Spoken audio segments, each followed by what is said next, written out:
Xatirchi tumanini Navoiy shahri bilan bog'laydigan asosiy ko'prik Zarafshon daryosining ustidan o'tuvchi. Elektronli kommentariyada yozib qoldiringlar, uzunligi qancha? Mana shu ko'prikning. Bu ko'prik ancha eskirgan edi. Hozirda butkul yangilandi. Xudo xolisa yaqinda bitish arafasida. Kechki ko'rinishi. Mana bu Zarafshon daryosi bu tomonda. Burchakka borish hozir xavfli, lekin borib ko'rishga harakat qilaman. Mana Zarafshon daryosi suvi.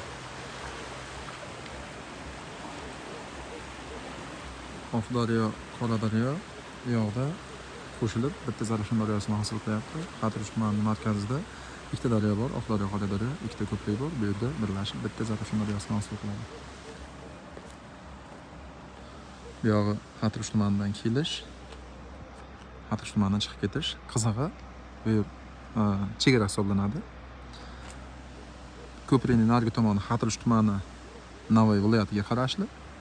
Ko'prikning bu tomoni Paxtachi tumani Samarqand viloyatiga qarashli hudud hisoblanadi. Bu ko'prik asosiy chegara hisoblanadi desak ham bo'ladi. Borish ozgina xavfli.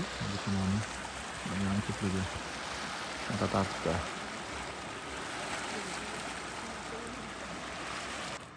Xatirchi tumanidan bormi? Bitta like bosib qo'yinglar. Xudo xolisa ko'prigimiz bitish arafasida. Mana shunaqa gaplar.